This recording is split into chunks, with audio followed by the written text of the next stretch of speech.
It is a beautiful day in Texas. The stands are absolutely packed for round 2 of the Cup Car Cup. Ladies and gentlemen, welcome to another evening here at RCI. And I'm so sorry. Ash Baby immediately getting us off, just as he did last week. This time things are slightly different because it's not just me, Jack Bays, who is in the comms booth. It is Callum Kerrigan from the beginning this time, along with Ash Baby. He needs no introduction in the worst way possible. Callum, it's a bit of a... Well, let's say it's not the favorite circuit of the season that we have for our drivers in afternoon. Yeah, good afternoon, everyone. Good afternoon to everyone on Twitch and YouTube, and welcome to Circuit of the Americas. Jack, you're absolutely right. Just jumping straight into it, let's just mention the elephant in the room. COTA is not a well-loved track, and I've always found that quite interesting that in the sim, and it seems to be translated across all simulators, it's not a very loved circuit. But in real life, drivers talk about this place with such high regard and how fun that first sector is and how flowy it is, and how you can get some incredible racing here. So I do find it quite interesting why that doesn't translate as well on the sim. But looking back on round 1 at Kailami, absolute carnage. I don't know if you've seen some of the social posts that have gone out, but yeah, Cup Car Cup has been rebranded Cup Car Carnage, and if it's anything to go by, I think COTA is going to serve up something quite special here around here. Yeah, hopefully we ran it a bit late on the start of the stream, just so it is a bit of a lighter grid, quite frankly, and 15 minutes of qualifying wasn't entirely necessary, we thought, and also full transparency, we did a lot of racing within 10 seconds of going live, hence my entire lack of composure on the introduction. But just to get the numbers out of the way, currently with 5 minutes left in this 15-minute open qualifying session, it is Kumpu on the pole very narrowly over Joe Dauber. Andy Boardman's, well, he's thereabouts now. He's just improved to only 2/10 behind, so very close in the top 3 in the Super Trofeo class. Timo Roskem's in 4th. Raphael Huel is absolutely flying in his Porsche. He's in 5th. Misu Stubna is behind in 6th. Matt Malcolm 7th. Emmo Platt 8th. Varga, Boss, Redford, and Osi Elaranta in all the Ferraris are grouped together, which it's going to be a lot more of a theme this week than it was last time. I don't think we're going to be seeing really any intermingling with Ferraris and anybody else, but I think we're going to be seeing some intermingling between the few Porsches that are around and some of our Lamborghinis. Yeah, you're absolutely right. Definitely expecting a bit more of a class split than what we had in Kailami, where we had Emmo Plata driving the absolute wheels off that Ferrari, mixing it in and around the Porsche Cup field. Here you can clearly see there is quite the pace deficit. The Ferrari Challenge, we know, is an absolute rocket ship in the straight line, but has a significant sort of detriment in the downforce department, and that's why you can see through particularly Sector 1 and Sector 3 they're going to lose out a lot of time. We're currently sitting about 1.5, potentially 2 seconds a lap slower than our Porsche and Lamborghini counterparts. I do think we will see some I'm going to go with interspecies battling between the Lamborghini and the Porsche in this particular track, just because the attributes are so sort of close together, and you can see already Raphael Huel currently sitting in between a bit of a Porsche and Lamborghini sandwich.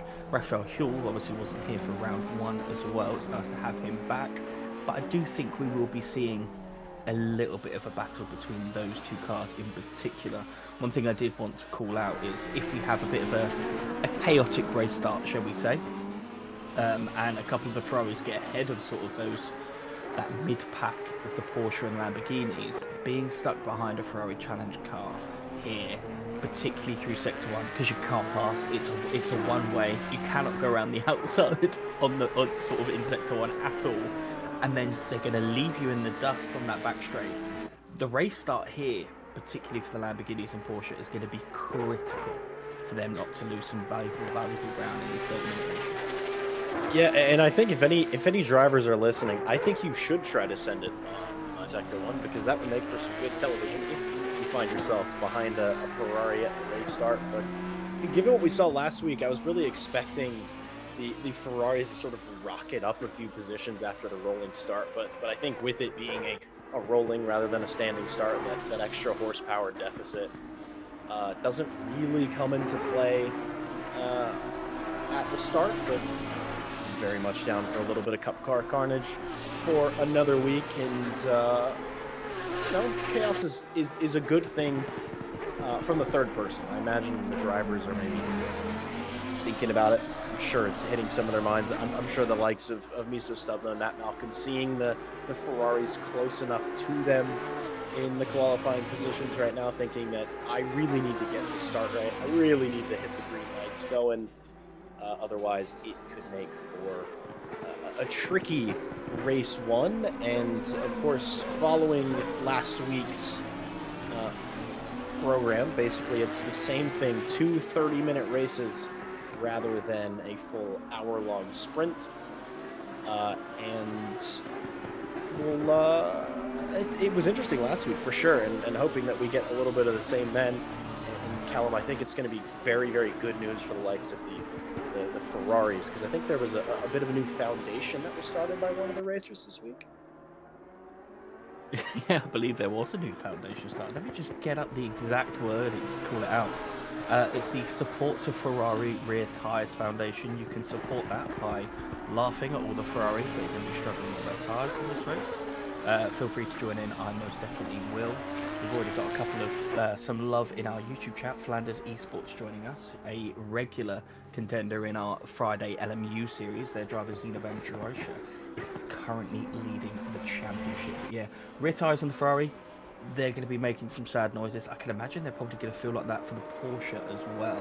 Lamborghini seems to do quite well on tyres, and Joe Dorber coming hot off his internet troubles in round one, showing his dominance and taking the top of the leaderboard here in the Diamonds qualifying. Yeah, I have my fingers and toes crossed for Joe Dauber, because he was such a strong contender. I honestly think that the race was completely his. Both races could have been his last week, but he loves Kyalami. He's having a great time, but unfortunately his internet provider, or just the cable, decided, nope, Mr. Dauber, you're going to go into the forever box, and you're not going to get to race this week. So hopefully for him, well, maybe he maintains pole, and he actually gets to both start and finish race 1 and 2. There's Peter Varga maybe invalidating his last lap. I heard from the man himself, Mr. Kevin Boss, as far as qualifying is concerned, you get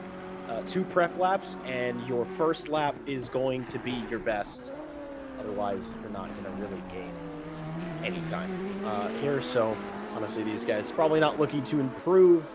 He is the last Ferrari on circuit, but it might just be a bit of a cheeky in-lap, maybe a bit of extra practice before the race goes live. But Kumpu did, in fact, take the top spot just a moment ago. Joe Dauber is on an improvement, Callum, but unfortunately not really by much so far. Yeah, plenty of corners still to go though. He's just coming through the T16, 17 and 18 complexes, fast right-handed. People seem to love and hate. That's just dropping it down again, being patient on the bottom and hooking in this sort of last double apex sentiment. There goes that wide, sets himself up for turn 19. Such a difficult corner, to be so careful on track limits. Keeps it within the white lines. Hard braking here for turn 20.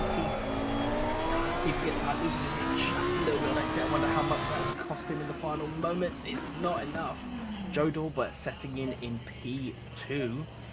And after sort of the internet troubles he had there in round 1, I'm not sure that's where he wants to be starting this race. And let's not forget where he will be starting round 2 as well. Yeah, this qualifying serves as both their race 1 and race 2. No reverse grid, nothing crazy that you see in the likes of real-life Cup car racing. That would be awesome, but I quite frankly don't think there's any way to organize that within ACC. But it is Nico Kumpu on the pole. Joe Dauber joins him on the front row. Andy Boardman maybe looking a little bit off the pace, and maybe a bit more than he was last week, so hoping to make up some ground in the race. Thibaut Roskam is in 4th, and Matt Malcolm, he did find some pace late into qualifying, enough to get him ahead of the 3 Porsches, which are led by Raphael Huell down in 6th, Miso Stubner 7th, Adam Krekske in 8th, Emil Platt on pole in the Ferraris, which after last week's effort, not terribly much of a surprise. He was absolutely electric at Kyalami. Kevin Boss, the front row for the Ferraris. Mike Redford, who came to the YouTube chat and was saying that he maybe cost himself half a second with a mistake in qualifying. So maybe could have gone quicker. Maybe we'll go quicker in the race. We'll see. And Mr. Peter Varga and OC Elarata line up in the last two positions. And Callum, it's I know it's a light race in terms of drivers.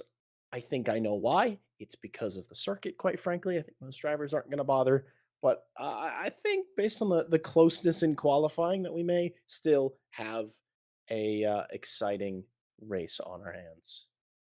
Yeah, 100%. When you've got the likes of Kumpu, Dorber, and Boardman, we know they're going to be battling within a second of each other all race long. Roscam and Malcolm were extremely close in round one. I'm looking forward to seeing that materialise in round two. Raphael Huell wasn't here for round one. Let's see if he can sort of nullify the pace that Miso Stubner had in round one. And, well, you said it perfectly. Emo Plata, an absolute alien in that Ferrari, it seems. He just disappeared in round one and round two. But if someone can get the jump on him into T1 here, they haven't got cars in the way like they did at Kyalami. That could change the racing profile completely. So lots to look forward to, even on such a sort of 12, 13 car grid that we have today. Yeah, a larger circuit, but plenty of points still to play for. Here are the standings, the overall standings. Everybody's getting grouped up for the championship here. Sort of, kind of. I mean, there's many championships within each class, but everybody gets scored together. It's Nico Kumpu took victory in race one and race two last week, so he's sitting at the top of the field. Andy Boardman is in second. Matt Malcolm is in third. He's close behind. He had a very good performance last week, and maybe hoping to do a little bit of the same this week, though. Based on the GIF he just sent us in our chat, I think he's sweating it a little bit.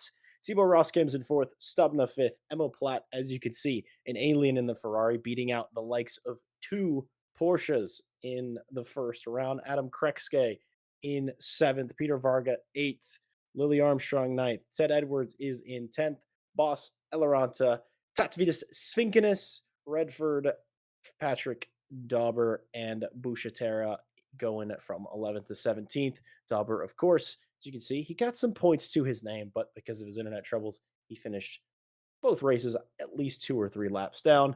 So a long road for him in this championship. And we have a couple of other drivers who signed up but have not made a points run yet. I'm sure Raphael Huell Callum is not going to end this round two where he started.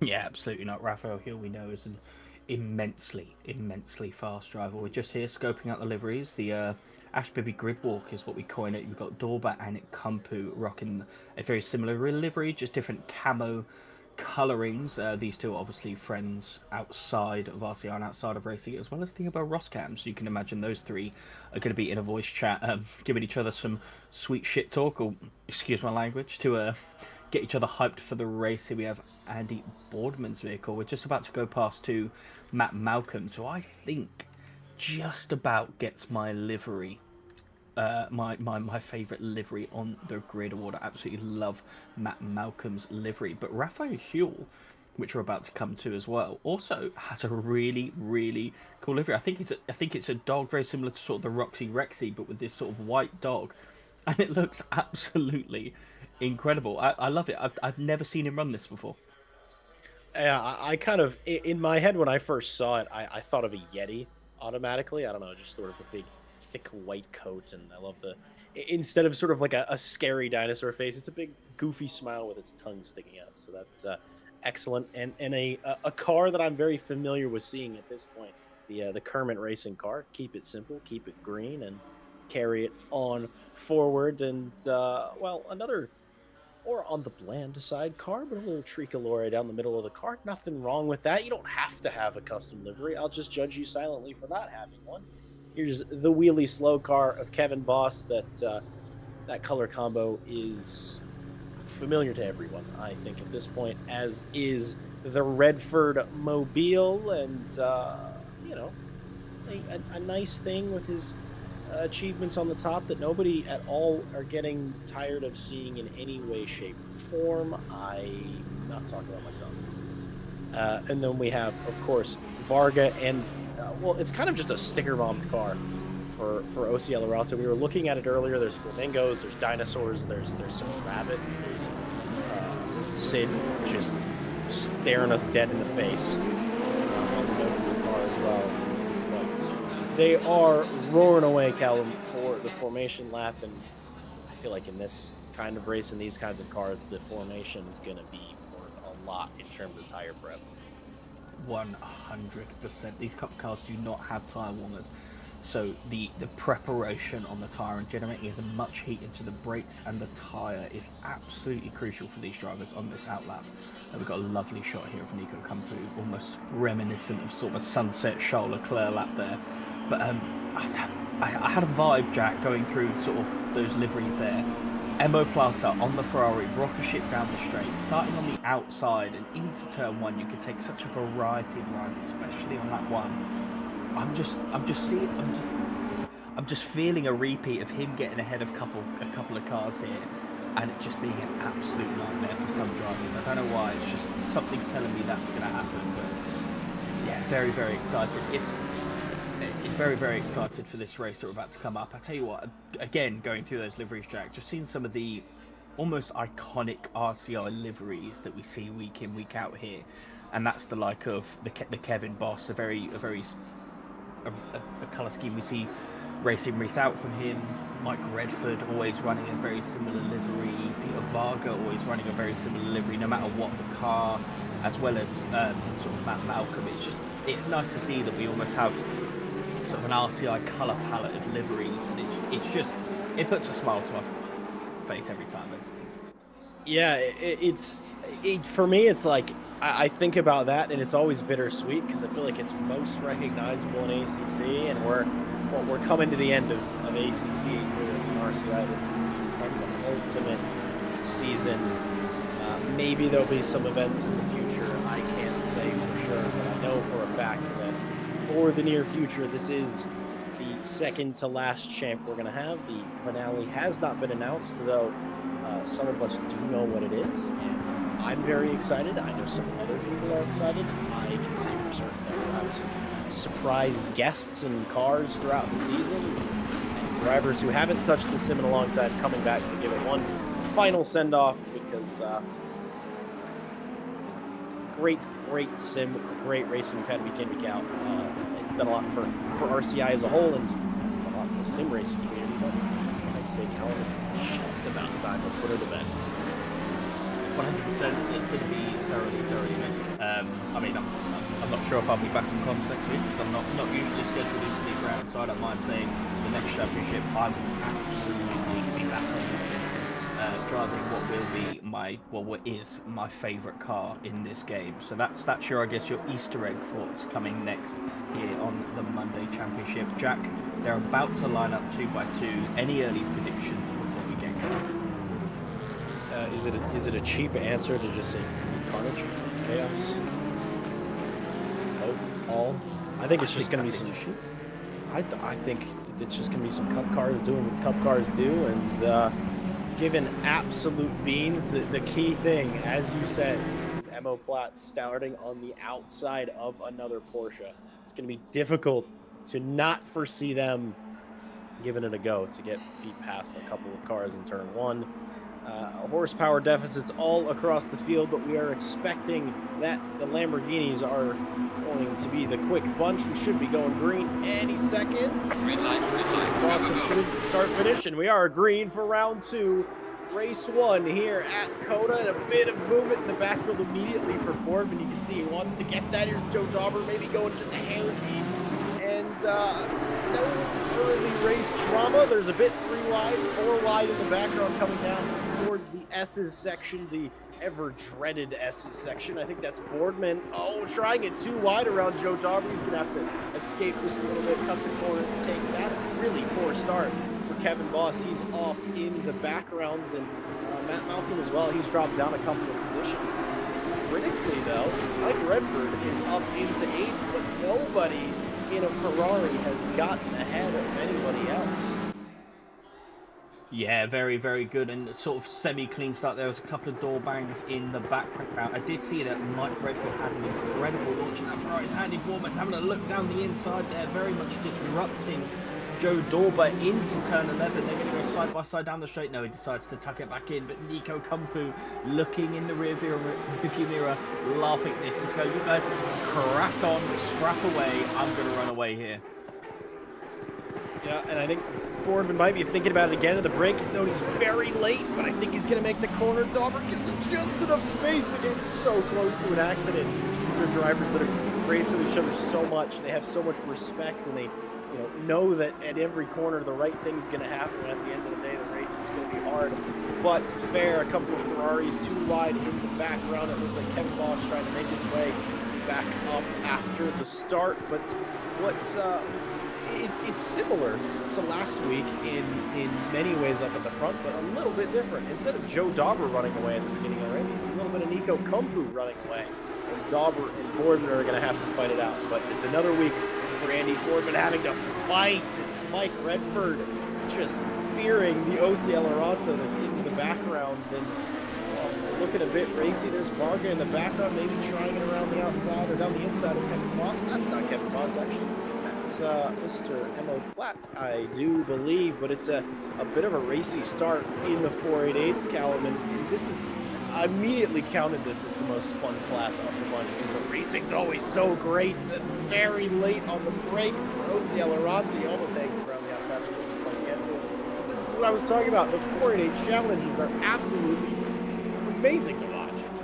You could not agree more at all. The 488s are in great class to watch. I think that lead swapped around twice on lap 1 alone. I saw El Arata just ahead of Mike Redford. Mike Redford seemed to get that place back, maybe into turn 12. But El Arata over the rear end of Mike Redford. This is very much esque of what Mike Redford does when he's battling people. He loves to fill the windmills of his opponent, force a mistake, and he's now feeling that sort of pressure from El Arata at this stage in the race, going defensive into what I believe is turn 11. Yes, it is. El Arata opening the corner up. Kevin Boss comes into the rear quarter panel and has El Arata in a half spin, just misjudging his braking.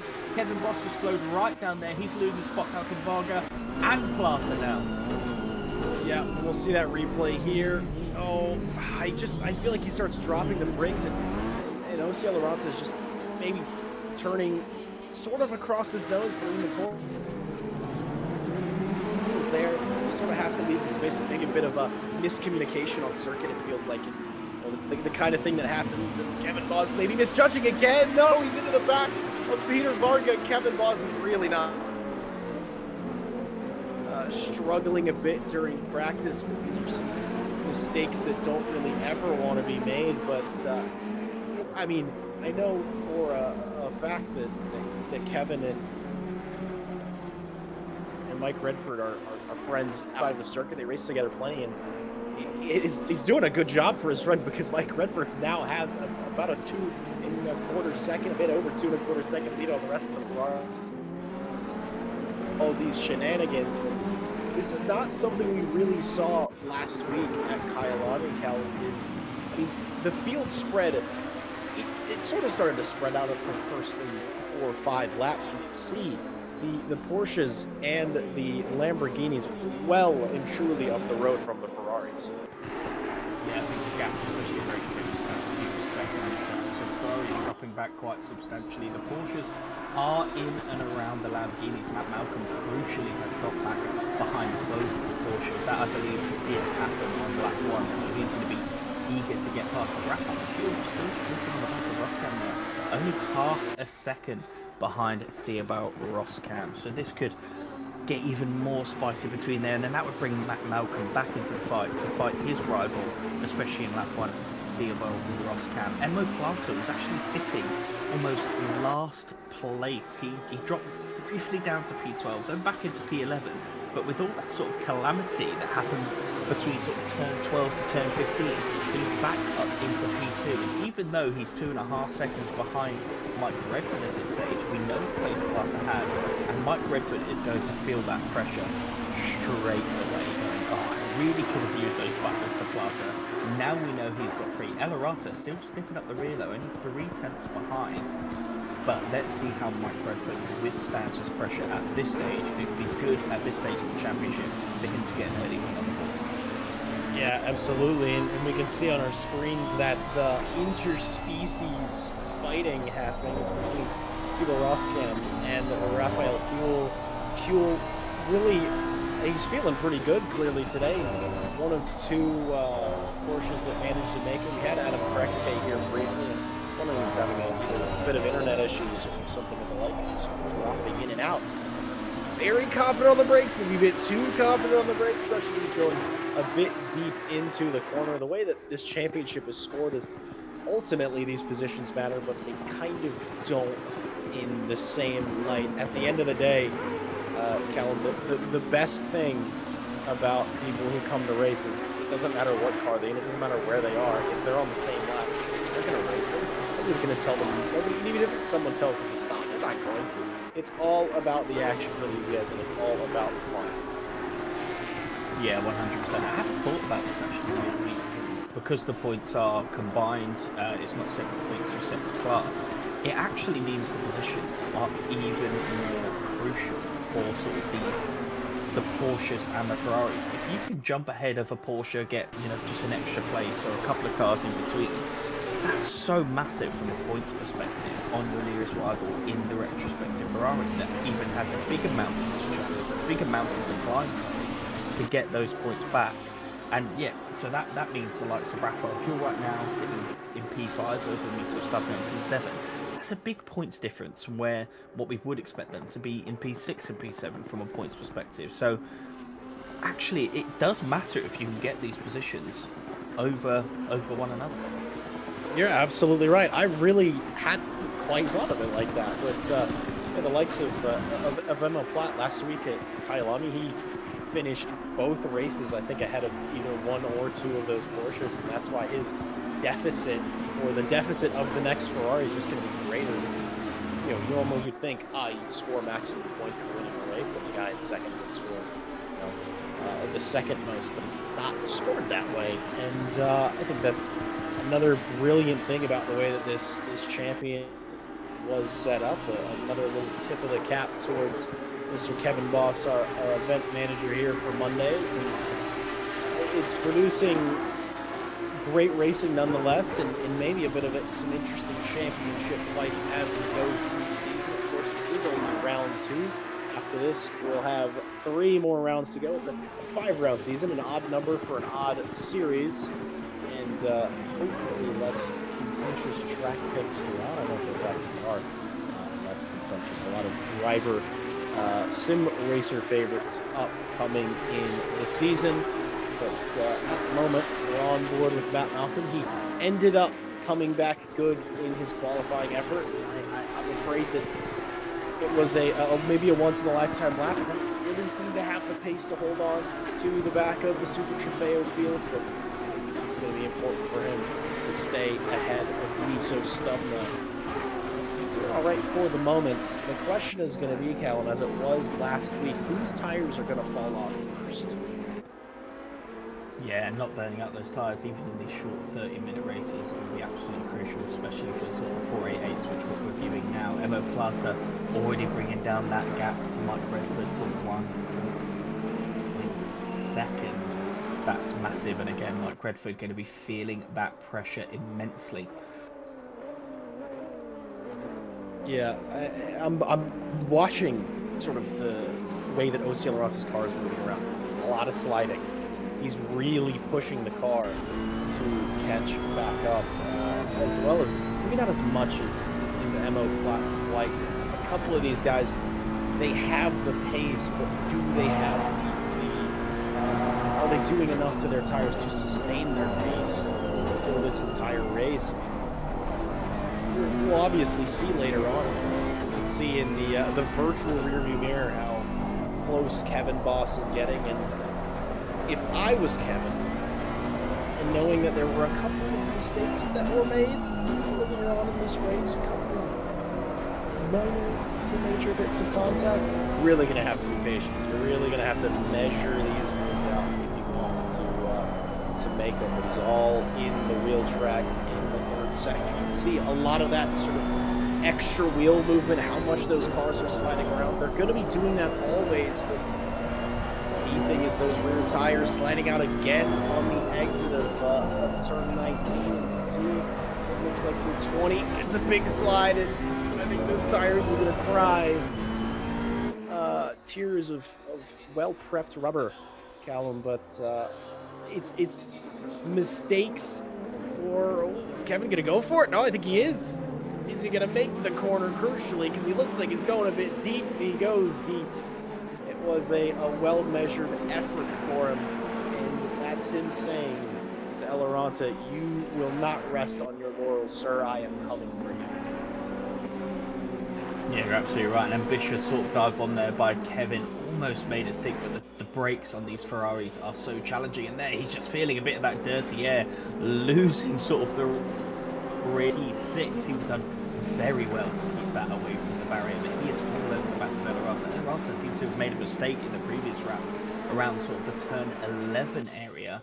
That brought him into the clutches of Kevin Boss, while Plata is still just hunting down Mike Redford. We saw those gaps open up, a little bit of a breather in the 488 class, and then in 2 or 3 laps, they're all back, all within sort of vision of each other. The second this fight breaks out even a smidge, this will become straight back to a 5-way fight. Spargo will be right on their heels. Kevin Boss looking very, very quick at this stage of the race though. Yeah, and I wonder how much, if any, is Redford sort of managing the pace. I think that's something that's heard a lot in racing. I feel like it's very often, I feel like you maybe hear it most in Formula One. You hear commentators go, they're managing the pace. And it's a bit of a weird term because it's like, oh, isn't it just you go fast and that's how you do it? That's it. Goes for speed. Kevin Boss somehow in the middle of the third sector finding himself on the outside of OC Eloranta, but in that corner, the whole section that is 16, 17, and 18, I would be unbelievable. If he could make it around the outside, but very, very racy. I think we're about to see another move into turn 1, but motorsport isn't just about going as fast as you can all the time. There's a bit of strategy involved. Look after your tires. Sometimes you maybe need to do some fuel saving, and all that can build into this idea of managing pace. Is Kevin Boss going to manage to send it? He does it again. Maybe he'll get his breaking point right. Oh, he does. He sort of forces OC Eloranta a bit wide. The circuit's going to come back to the right here, so they're still going to be side by side going into the S's. Both drifting very wide. This could testy here. Eloranta goes wide. He's going to have to cut the circuit. Gives up a little bit of time back between the two. It's really a duel here. Not managing to make contact. Kevin Boss is so wide. The exit of the S's. He's going to have to tuck back in, but I think, Callum, he's found his breaking point for once, so if he doesn't get it done this lap, I think we might be seeing a repeat next time round. Incredible racing from these two. To be side by side with the lack of downforce these cars have through turns 2 all the way to turn 6 is downright incredible. Very respectable racing from those two. Absolutely incredible job. I want to see it again. I want Kevin to make the exact same move over there just to have exactly what we just saw. Incredible, incredible racing. Oh, it's just so brilliant. I think whoever, if they're just, anybody joins the series thus far, late in the signups, I think they should just be forced to drive the Ferraris at this point, because, well, they're not going to really be fighting for a championship, and we need more cars back here, because this is what it looks like when 5 cars are racing. We saw what it looked like when 6 or 7 cars were racing last week. Let's see what it looks like when we have 10, 11, 12 Ferraris all scrapping for the same bit of circuit. And Kevin Boss not looking as close in the third sector this time around, but he sets up, if he sets up 18 and 19, he might be able to go for it again into turn 1. See who's going to slide the least out of the final corner. They both look actually fairly composed. I was mistaken, not composed at all. A bit of sausage curb on the exit for Kevin Boss, and he went airborne in his Ferrari. Welcome to Air 488 as he somehow manages to hold on to that slide. That was near catastrophic. I tell you what, we have seen some car control in this race so far. The forearms of these 488 drivers must be huge, but Kevin Boss, major fear moment there. He's sliding through here again. He is just throwing that car around. They are so enjoyable to watch, but he has just survived quite a substantial pogo stick moment there in the 488. Something which we're used to seeing in the Porsche Cup car, quite interestingly. Just unbelievable. Kevin is really serving up quite the entertainment for us in the box, Jack. Oh man, I might need to buy him a beer later. This is excellent stuff. This is a performance worthy of maybe a post or two on social media, Callum. I'm sure you'll be looking at these right after the race and maybe making that determination. But because of his, call it misdeeds, call it mistakes, call it excitement, whatever you want, Kevin Boss is falling in the back of the clutches of Peter Varga. But the man with not much to worry about is the flying fin that is Nico Kumpu, absolutely storming down the road, about 4.5-5 seconds for him across or ahead of Joe Dauber. Boardman, yet again, it sort of seems like once you get past the halfway point, he holds firm for a while and maybe doesn't quite have the ability to keep the tires in the window. So Andy Boardman's dropped back just a bit. But actually, I'm not going to say what I was about to say. I don't want any catastrophes to happen. And Callum, I'm just going to leave it at that.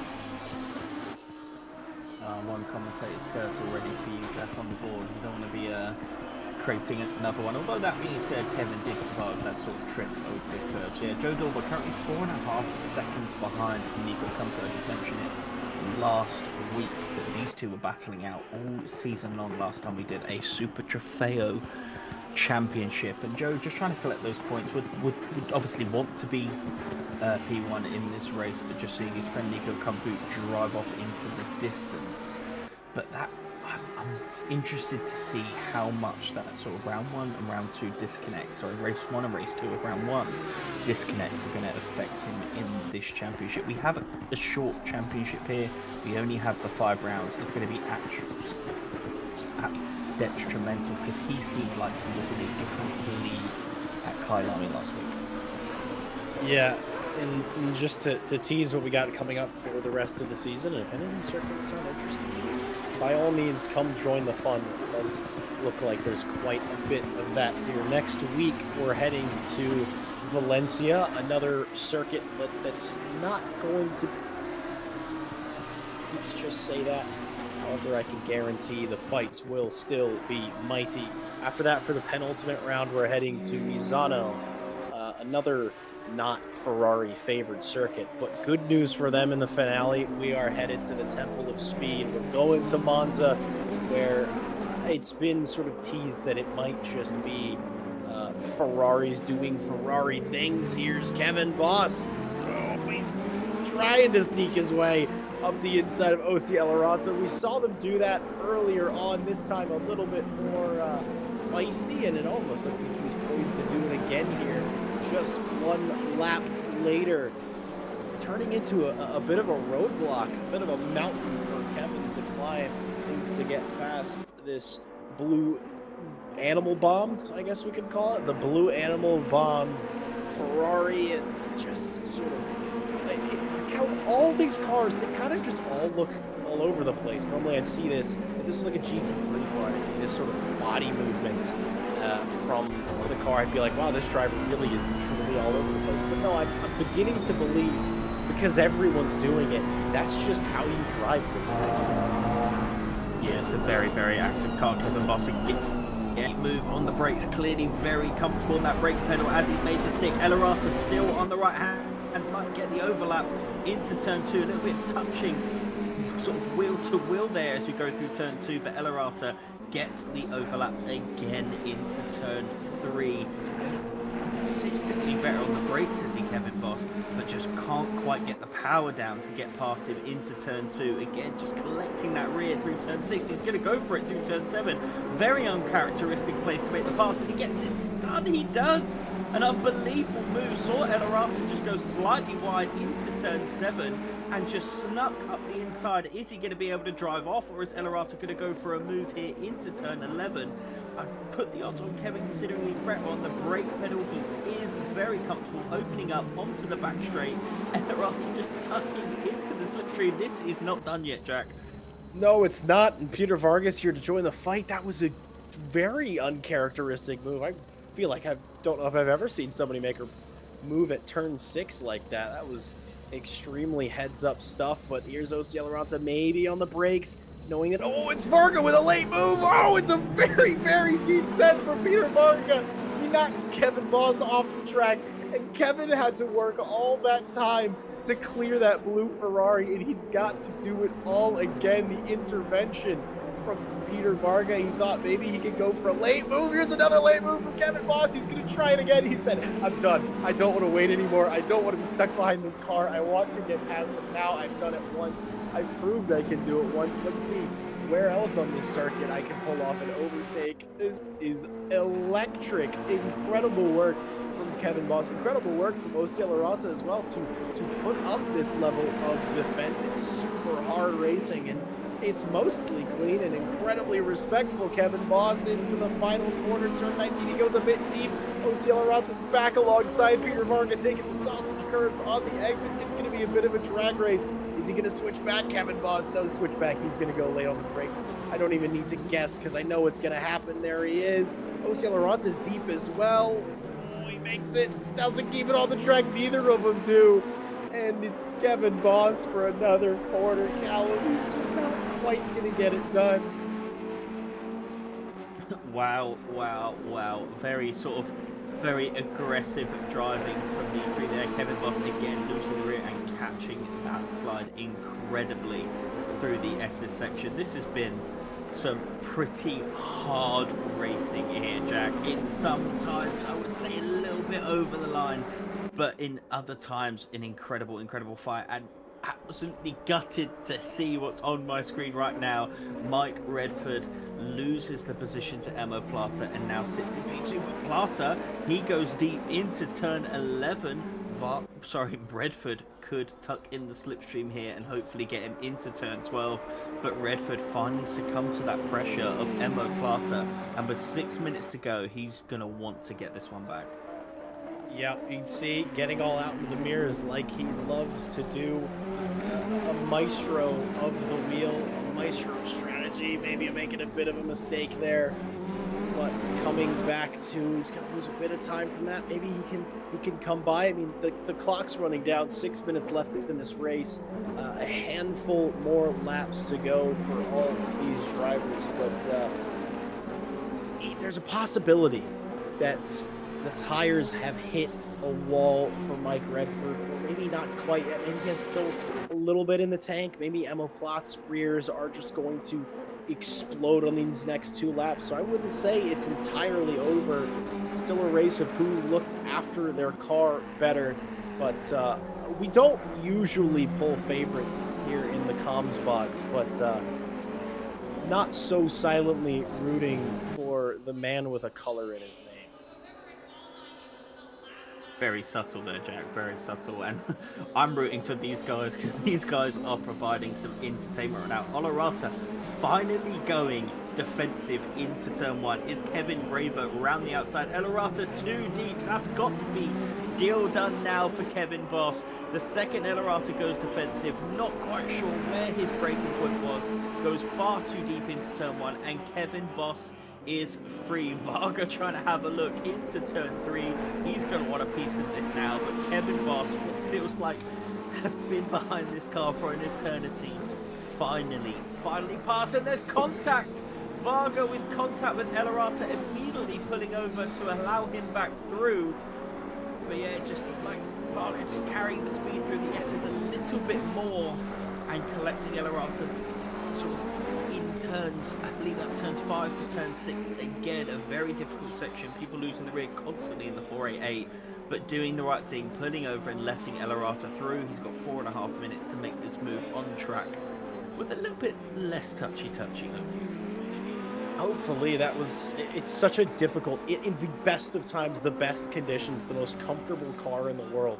It is a very difficult bit of circuit to try to follow a car closely. So just like an ounce of misjudgment from Peter Varga, and as you said, Callum, extremely respectful. The thing to do is to stop and let the car behind you retake the position.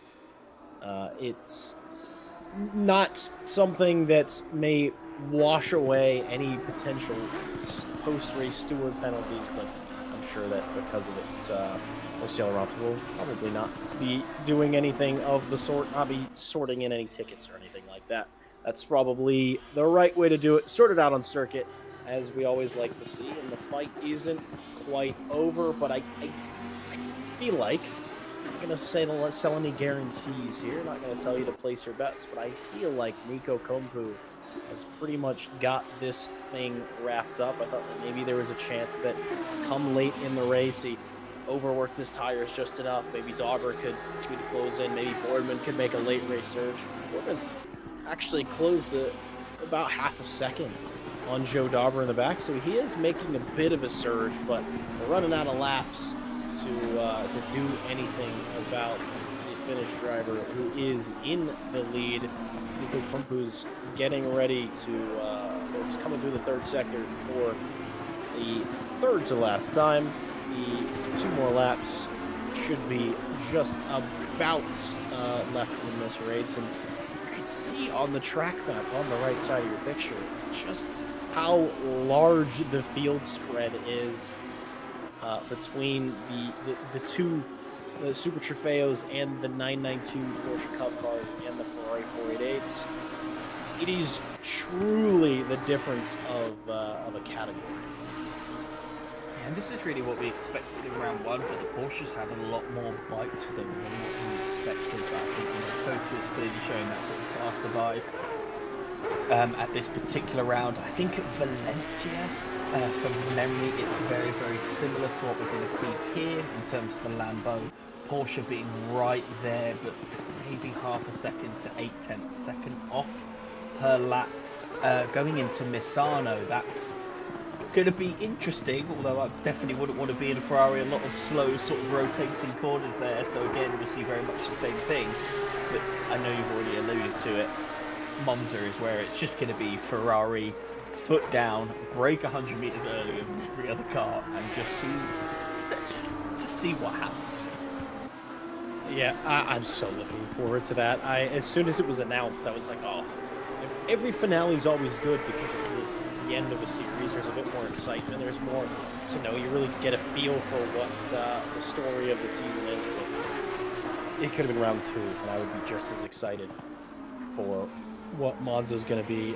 I think it's all going to be about each Ferrari driver trying to spoil the race for the rest of the cars. They know, hey, we suffered throughout the season. We're in the slower car. We're in the trickier car to drive. Watch this, because for those of you who aren't aware, the horsepower deficit is, well, it is in the favor of the Ferrari. These 488 Challenge Evo cars are spitting out about 660, 670 brake horsepower. The Super Trofeos have 620, and the Porsches, those poor little flat 6 engines, only 520 brake horsepower. So on a circuit like Monza, Callum, it's going to be spicy, and it's getting a little spicy yet again in the first sector for Varga and Ossie Alirata. And I think it wasn't just Kevin Boss maybe having a bit of a struggle to get by, but Peter Varga's trying to have to work for it as well. We're coming into turn 11 again. Varga is ahead at the braking zone. He sort of parks it on the apex, but maybe not enough. The over-under going towards Ossie Alirata. And Callum, who's your money on in the braking zone?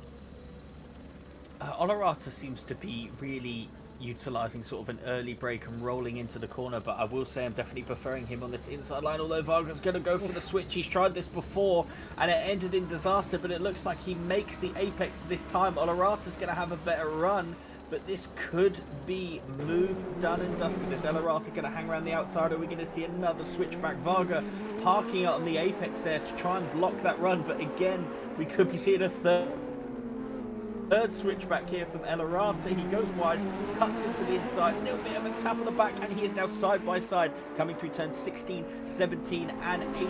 Is he going to hang around the outside? That we have seen in the Ferrari Challenge here. It looks like they're just so squirrely on the rear. This is absolutely incredible from both 488s. But Varga gets the move done. Incredible racing, but you never know what we could see into turn 1. Yeah, I mean, Elarata's had his fair share of being sent into turn 1. This is the final lap, mind you, so maybe it's his one and only chance where he would need to really send it himself. But I think he's quite close enough, though he is braking a bit later, a bit more comfortable. He really holds it together well, so poised a bit to make a late race surge, or a late lap surge, rather. And here's Nico Kumpu getting ready. Only a couple more corners to go. Don't drop it now. He's getting ready to take victory in race 1 here at COTA. And I feel like there's been so much action, I kind of forgot there was going to be a race 2. Exhausted, but Nico Kumpu takes it in race 1, round 2. Joe Dauber is going to take it in 3rd. Fortunately, no internet troubles so far. Boardman takes 3rd. Thibaut Roskam is going to finish in 4th. And here's Raphael Huell holding off Matt Malcolm till the end, finishing his first Porsche Cup race as a victory in class, and 5th overall. Matt Malcolm finishes 6th with Miso Stubna coming across the line right now. And now, Callum, we get a nice little wait for these Ferraris to get themselves through to the end of this lap.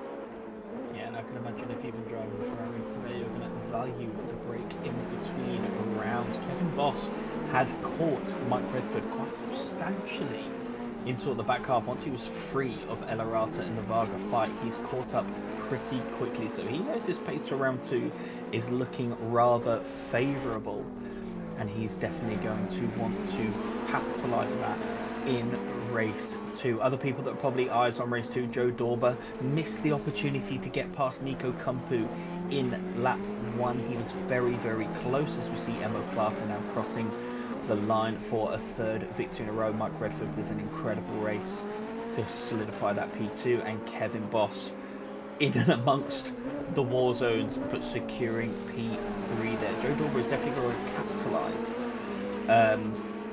on lap 1, turn 1. Make sure he gets that move done. He was so very close, but sadly I think with the tighter inside line didn't quite make it stick. I wasn't quite able to do it, but a superb fight even at the back of the field for the Ferraris. It's Nico Kumpu who took victory. He's made it 3 in a row. Let's see if he can do 4 in a row. An excellent start to the season. One could argue a perfect start to the season for him so far. Joe Dauber, he finishes 2nd. Definitely keeping an eye on race 2 to see where he can go ahead. Andy Boardman finishes 3rd. Roskam 4th. Raphael Huell, first race of the season. Very, very quick, though admittedly not as much competition in their class as in some others. Matt Malcolm finishes 6th. Miso Subna 7th. Emo Platt managed to do the better, maybe get a bit better on the tire strategy. Held it for later in the race. He managed to get past Mike Redford. Kevin Boss, the busiest race I think of anybody. Actually, no, OC Elarata had the busiest race. The second busiest race that we saw on track tonight was Kevin Boss, who finished in 10th. Peter Varga, 11th. OC Elarata, he may have finished at the back, admittedly. I do think, though, he had the most fun. Absolutely, although immediately going into sort of our Discord chat, he did not have fun. He said the braking zone felt different almost every single corner, and he did not enjoy the Ferrari challenge in this particular race. And to To be honest, it's an absolutely brutal car to drive, and props to everyone that is sort of taming that beast, especially around COTA. It's the change of direction that's really killing them. Ferrari is very much a hard brake, rotate the corner, put the foot down, let the engine do its work. So these sort of fast flowing corners of turns 2 all the way down to turn 9 and 16, 17, 18 really don't suit this car, and it's a massive struggle. We saw everyone in the Ferraris in particular really struggling through that section today. Yeah, and the best part is, well, for us, maybe not for them, they get to do the struggle all over again. But from us in the comms box, we're going to take one very short break. We need to sort out a quick technical issue on our end. So bear with us for just a second. Race 2 will be coming in a moment, I promise you. So don't go anywhere.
We are back getting ready for race 2. Just a couple more minutes before the drivers do another formation lap and we get back to, well, the Ferrari 488 Slidey show.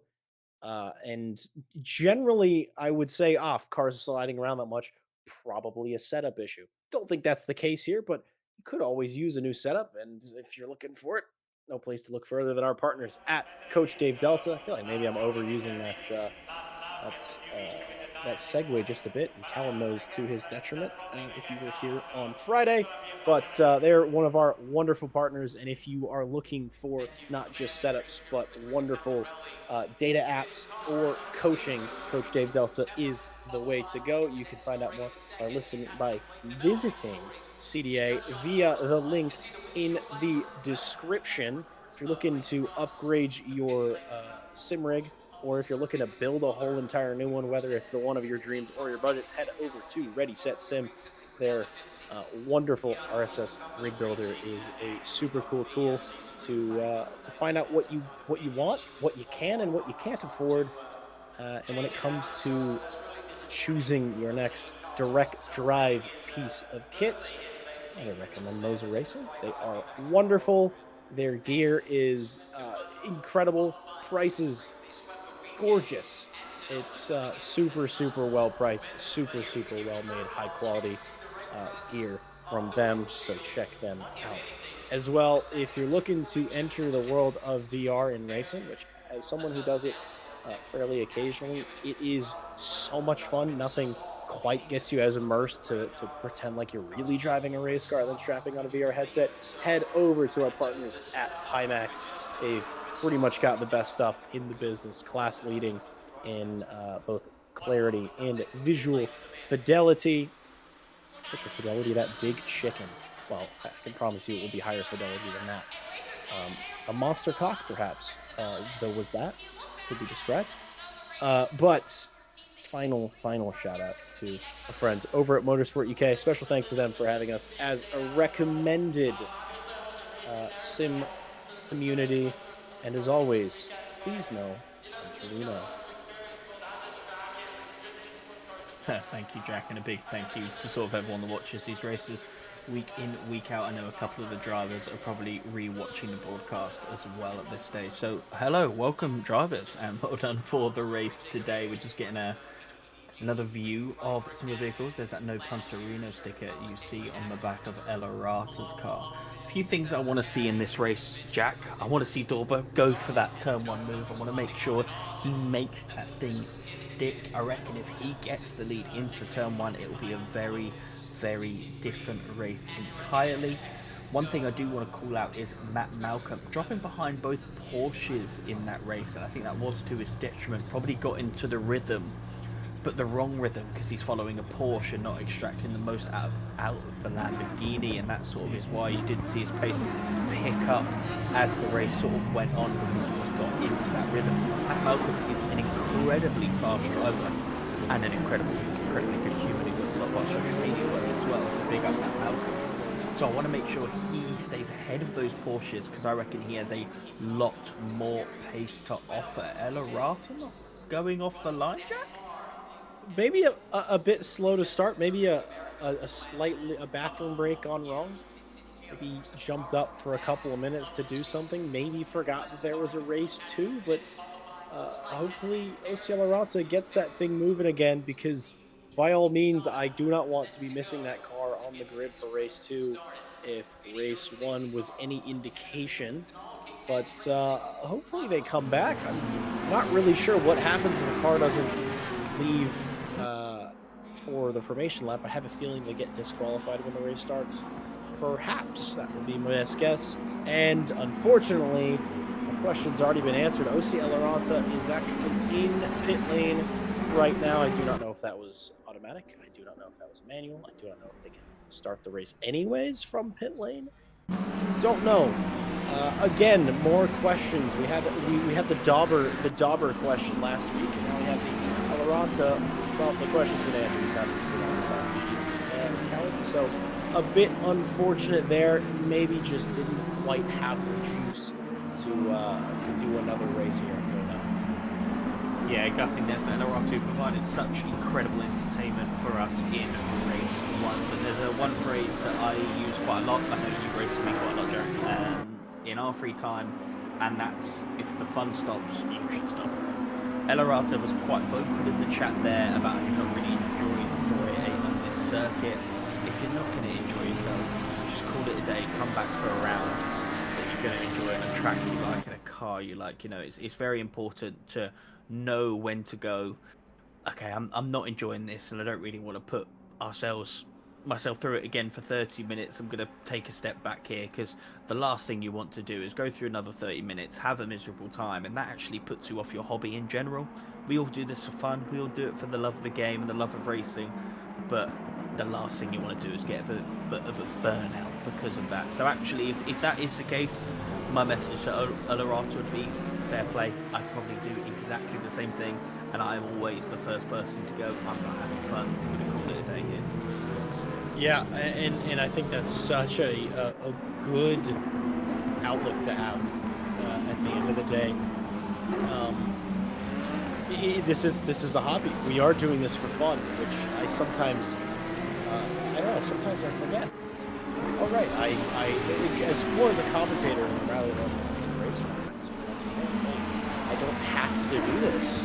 This is not a job. This is a hobby, and it is so much fun, but some days we're not having it. So if that's your day, you don't really need an excuse not to drive. You can just maybe park it up, or just drive as long as you want, pull into the garage. No one's going to say no, and Was that a Nico Kumpu on the side of the circuit that we just saw? Was that a Joe Dauber? No, that was Joe Dauber. Oh, I know what he's doing. I know what he's doing. He's doing a Dauber, Callum. He's starting from the back of the field and driving up through it. Oh, he wouldn't do it on purpose, would he, Jack? This is maybe he made the spin, tried to get an extra bit of temperature in the tyres, and goes, oh, I don't really want to go through people here on the dying moments. But either way, we've got Joe Dauber starting at the back of this field. Oh, he totally did that on purpose, and I love it for it.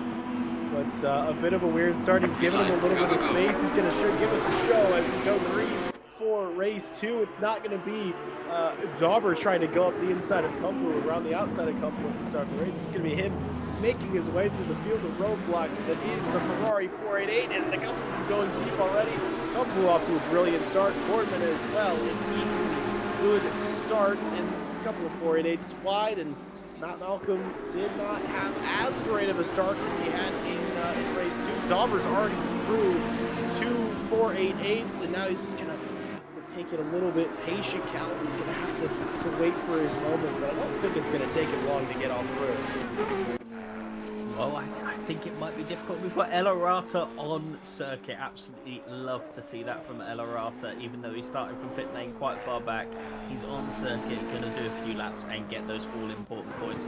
Dauber's going to find it difficult with these Ferraris down the straight line. He's going to find it very challenging as Rafael Huel is all over the back of Matt Malcolm. Matt Malcolm not dropping behind any Porsches here, so he's can showcase the pace.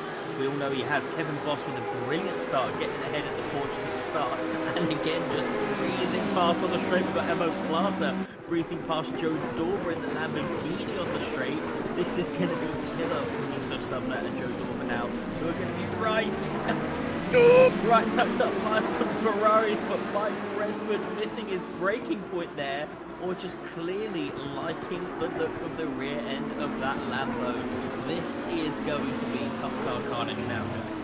Oh, absolutely, and I think I would argue he just likes the way the back of that Lamborghini looks. I think it's one of the great-looking race cars, the Lamborghini Super Trofeo. But honestly, I feel like that was a teaser of maybe what Monza's going to look like. The way that not even the Super Trofeo, it was left for dead on a straight line by Emil Platt. He couldn't quite hold it ahead, but, well, is this a reverse grid that we're seeing? It goes Ferrari, Porsche, Lamborghini. It should be exactly the other way around. This is a little fun run down turn 1.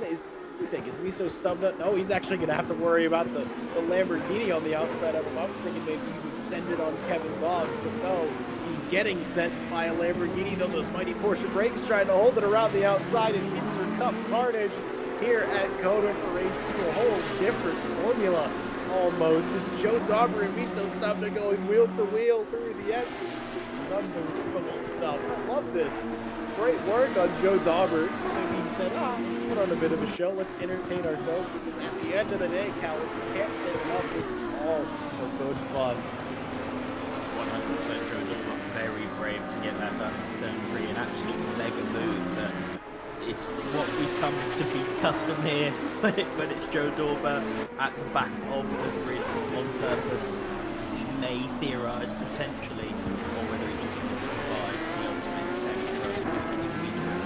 That's almost guaranteed when Joe Dauber is at the back of the field. Rafael Huel all over the back of Malcolm in the early stages of the race, but I don't think he's got the juice here to get past this Lamborghini. This is what I said early on, just before the race. Now that Matt Malcolm is not behind the Porsche to start off with, he can get into the groove of what that race car is capable of, and you will see him start to drive off and hopefully catch up to Rothkamp and begin that battle that we saw in Kylie. You can see Joe Dauber is still behind Kevin Boss. He is still having to work his way through. It's a different 3-car train than the one we saw in race 1, but it's still a 3-car Ferrari 488 train. Nonetheless, it's Emo Platt leading Varga, leading Redford into the 3rd sector. There he goes. Now he's on through on Kevin Boss. He held off for a while, but once it gets a bit twisty, the Ferrari is really not able to hold much off. But the Kermit Motorsports Porsche not finding it quite as easy, and I think even if he gets through in this braking zone, I think Kevin Boss will have him in the straight.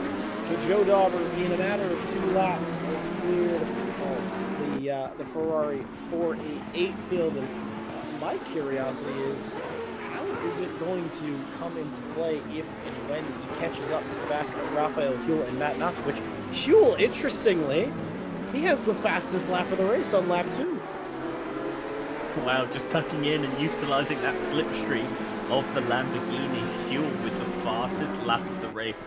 That's something I didn't think I'd be saying today. And if that sticks, that would be absolutely obscene.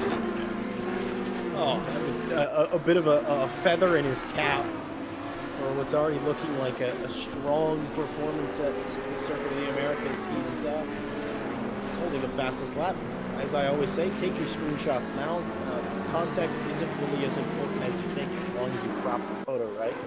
So, 5th place, fastest lap. I'm in the slower class car.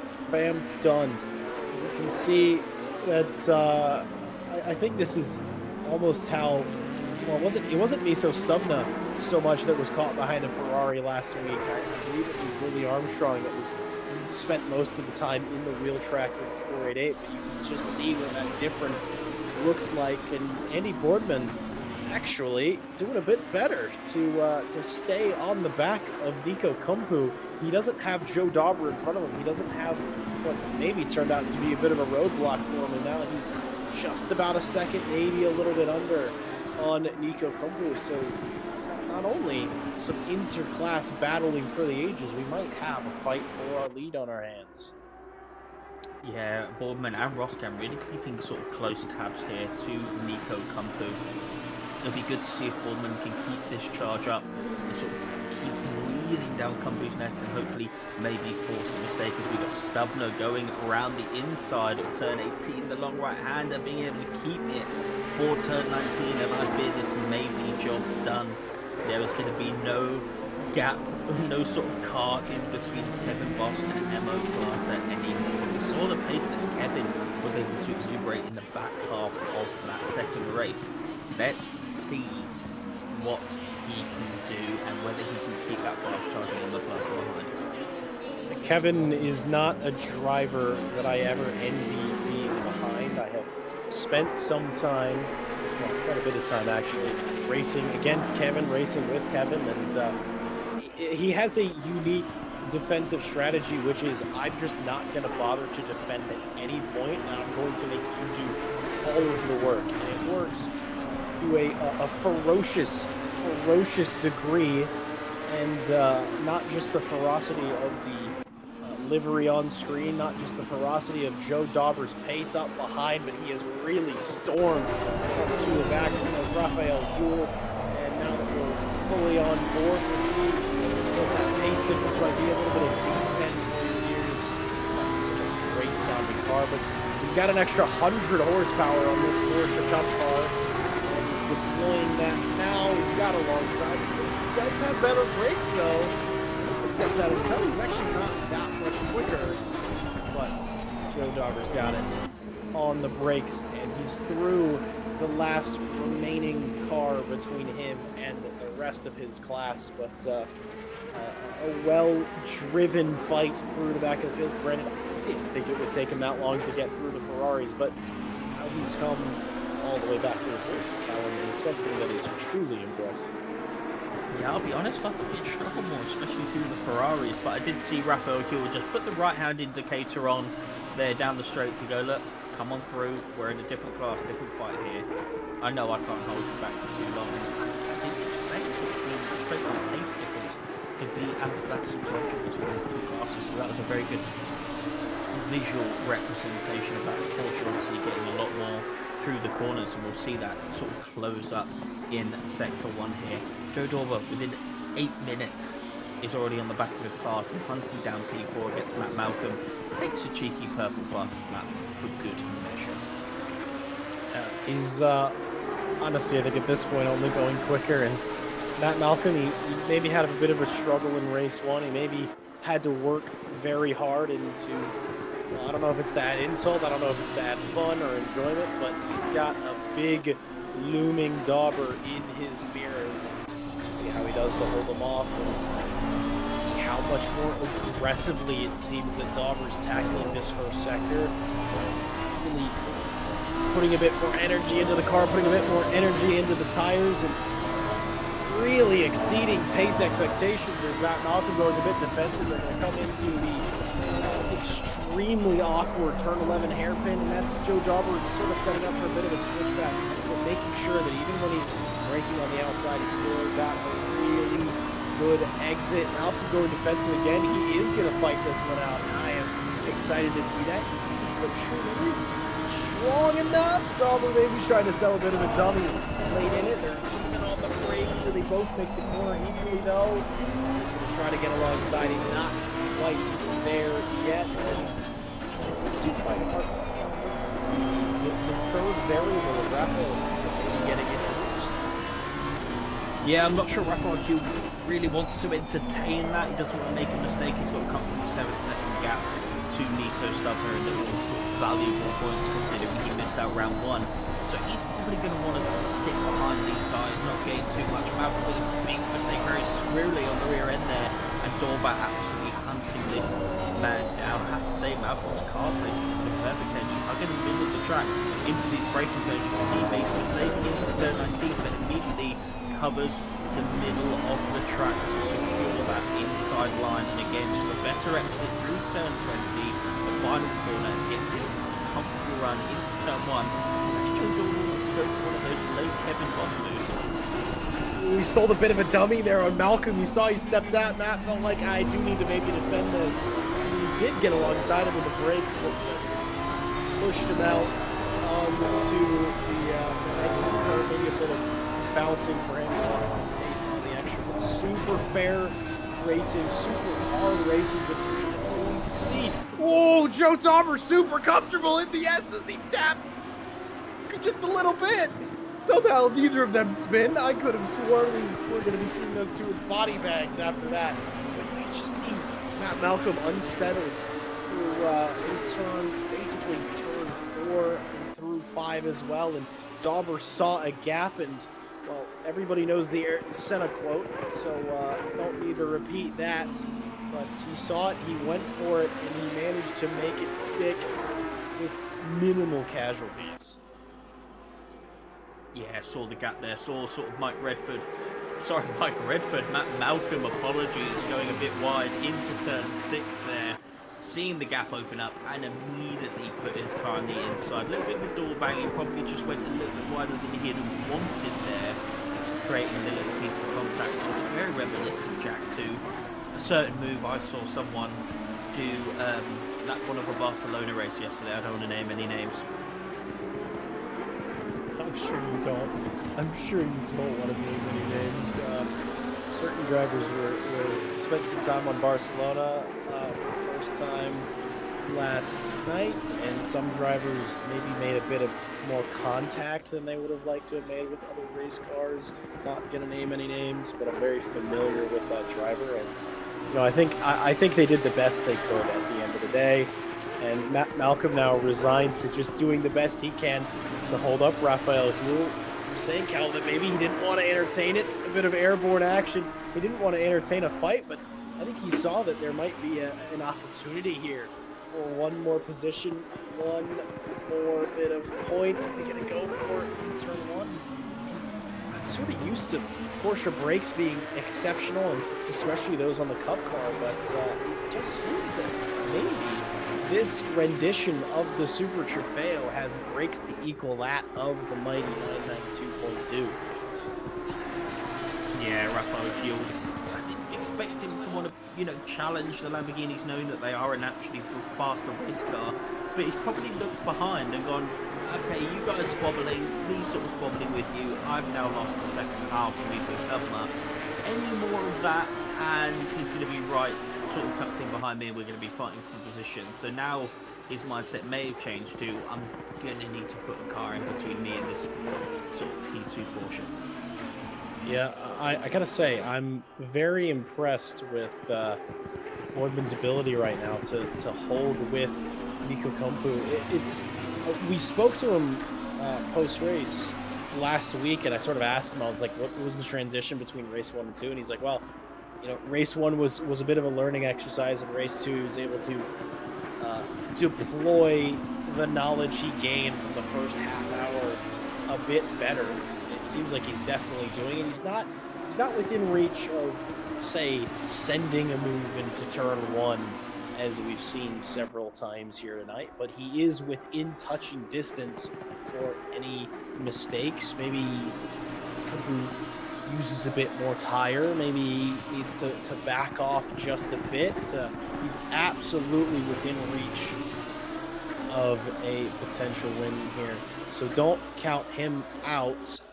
But I would also maybe argue, Callum, that Timo Roskam is a bit inside that look, because here's the move we just saw between Matt Malcolm and Joe Dauber. I truly do not understand how neither of them ended up facing the opposite direction they were going. Yeah, very challenging move there through a very high-speed section of the track. Cars fully loaded onto their left-hand side, but both managing to make it through with just a little bit of a dull bang. Kevin Boss holding back Emo Plata, and what I would say is quite comfortably, Jack, you said it earlier, Kevin Boss probably one of the best defensive drivers we have here on RCI. His ability to just make his Ferrari the widest Ferrari on track is unmatched, and we've both been behind him many a time without being passed, without ever being able to get past him, regardless of the pace deficit. Definitely one of the best defenders we have here. Ferrari's definitely a little bit calmer than race one, which they probably want a little bit of a break. Forearms are probably a little bit challenged. probably a little bit challenged, probably a little bit worn out, getting a bit of lactic acid build-up in their forearms. So it's definitely a bit more chill, which is nice to see. But I do feel like this fight here between Emo Plata and Kevin Boss is going to heat up as the race progresses. Kevin Boss going for his first win of the season and definitely putting him on the map for a bit of a championship charge, whereas Emo Plata, the only man currently between him and a 100% win record in this Ferrari 88 Challenge is Mr. Boss. Both Dutch drivers, both in equal machinery. This is going to heat up in the final 13 minutes of the race. Yeah, I think so. And we saw it in race one. Emo Plat was sort of content with waiting and picking their moments. Redford led that race for quite a while, but as their tires started to fall, their tires maybe started to slip. Emo Plat was on hand to absolutely take advantage and take the victory. And whether or not Kevin Boss is able to pay attention to that among all of the action that he had, he may be aware of it. He may be thinking about it. The interesting thing, though, is they are still sort of pulling away just a tad from the likes of Varga and Redford, definitely certifying what you theorized, Callum, was that if Kevin Boss was in free air, and when he got into free air, he absolutely had the pace. Yeah, 100%. And Kevin in general, just over the past championships and sort of in between sims, has just been on fire lately, especially with pace, showing great improvements sort of throughout these championships and on other simulators as well. So it'd be nice to see that rewarded with a win today. Oh, I don't pick favorites. I never pick favorites, except for I'm picking favorites again. Just a tad. Definitely rooting for. I do love an underdog story, with Emo Plat being very clearly in the first two rounds. Well, maybe not as clear as in round one. Being the favorite, I always like to root for a bit of an underdog. So nothing against Emo Plat. I always like to root for the guy who's less likely to win. These two are still going at it. It's Raphael Huell and Matt Malcolm. They were having it earlier on at the beginning of the race. Then Matt Malcolm sort of stormed ahead and he got involved with Joe Dauber, and now here we are back again. Raphael Huell, I'm sure at this point, is just thinking, stick alongside, I'll stick behind, use the toe to my advantage maybe a bit, but if the opportunity presents itself, maybe then and only then I'll try to jump Matt Malcolm, because it is a 7-second gap.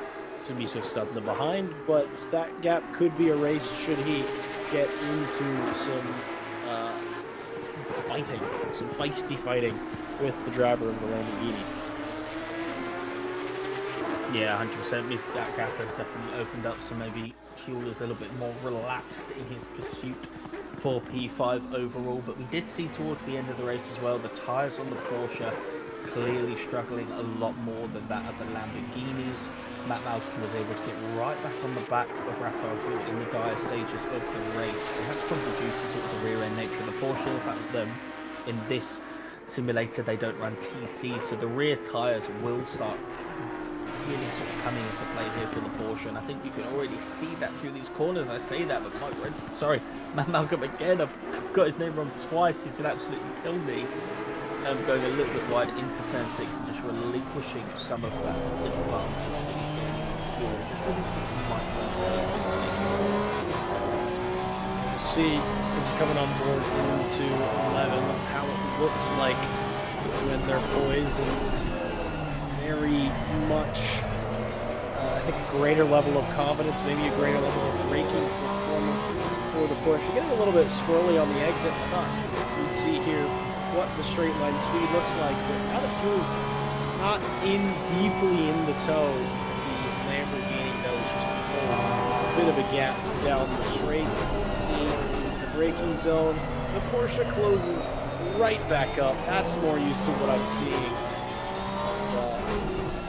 Drivers maybe struggling just a hair with their tires. We are past the 2/3 distance, so it's when you'd expect for the tires to start to go off, and it does bring into to question how they're going to fare come next week when they have to start running full hour-length races, and they got to start doing pit stops.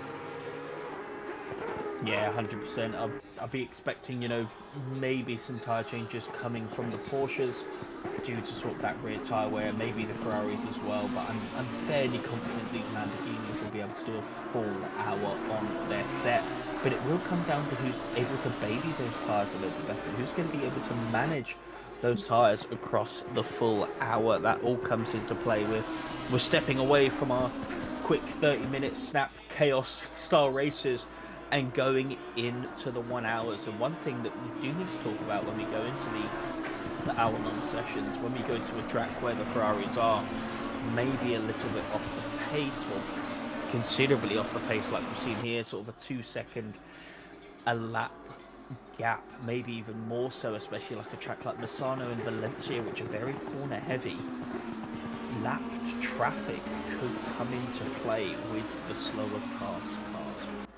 That's not even something that I thought about. Usually as enthused as I am, and when I get about multi-class racing, that's the first thing on my mind is, ooh, lapped traffic. But that's a very, very good point. I mean, you can already see we're 22 and a half minutes into the race, and it's almost half a lap difference.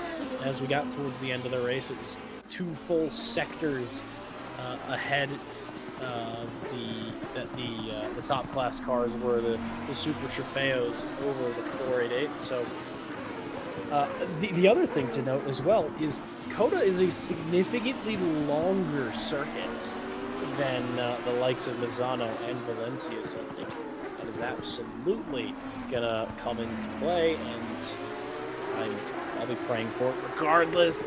You'll get a little bit, call it a Porsche moment, a little bit of rear engine oversteer coming out of the corner, the lack of tires as well. It'll be definitely interesting to see how everything plays out once we get into the longer sessions. The interesting thing about these Cup cars is I can't say for certain how Kunos and where they pulled tire data from for these cars, but traditionally the tires that are run on these Cup cars, they only need to last maybe 40-45 minutes for a standard race. The Cup cars never doing crazy long races, really never doing anything over an hour that I'm aware of. So these are the limits in, well, that's just about within the limits of what's expected out of these race cars, but different manufacturers, different styles of Cup car chassis is one of the many things, Colin, that I think makes this championship just that more exciting, just that more interesting. Yeah, couldn't agree more, Jack. But one thing I did just think about, we've completely forgotten who our event manager is for Mondays. Kevin Boss. Oh, Why aren't we expecting a few rain showers in a couple of these races and how that unfolds between the two classes as well? Where there is a Kevin Boss championship, there will be rain, guaranteed. Yep. In some sort of fashion that will ensue some incredible racing and some incredible sort of carnage / interesting bouts, I can only imagine. Emo Plata dropping off the back of Kevin Boss while we're talking about him. That's actually what Peter Varga into play here.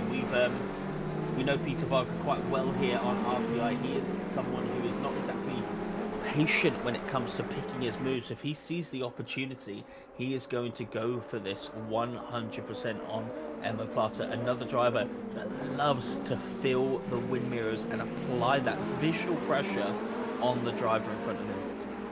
I wonder how much of a difference it makes having to running closely behind another car would make to your tires. A bit of maybe Formula Drift practice from OCL Aranta.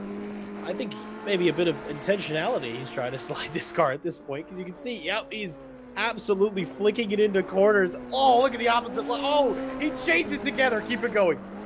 Oh, well, just about. That's unbelievable car control. That's exceptional stuff. He comes out and he's like, I'm not going to try to drive this car well. Somehow he rescued that slide going over the curb. Has he been doing this the whole time? I don't know. Has he been trying to get our attention? I know it definitely got the attention of our broadcaster, Ash Bibby, and that's exceptional stuff. He's going to keep it up for the entire lap. Callum, I think he's been doing this the whole time. I can't do that. I genuinely do not know how you do that on those sims. That is like incredibly impressive. He's just out here having fun. He's enjoying himself, and that is, once again, what it is all about. Especially in these Ferraris, very challenging car to drive. But he has just been clinically sideways through the entirety of Sector 1. Incredible car control, Jack. I like on some circuits, I feel like I can maybe tickle into a slide. I can maybe get it slightly sideways and clumsily get it straightened out again. But chaining the S's together, that was absolute balletic. And I'd see that amount of angle on a race car, I'd be like, no, I don't think he's going to save this one. But as what we've seen, surely not all the way. All the way through the corners. Do you think he can hold the slide the full way around? He's still going. He's still going. He kind of straightens out there, but he kicks the rear back around. This is so great. And Cal, there's sort of a theme of once drivers cross the line, they start to do stuff like this. On their in-laps, they'll drive in reverse. They'll start bump drafting each other. They'll do a bit of drifting. But as OCL Aranta started this race late, maybe had a bit of connection issues, decides why not do it the whole time? And unbelievable car control. Nothing I could even come close to doing. But as a reminder, as now we're seeing again with Huel and Malcolm still having their mini battle, there is racing happening. It isn't just a private Formula Drift event for OCL Aranta. They're points for drifting. We get championship points for drifting. If we don't, I feel like we should. 100%. I think there should be a little bit.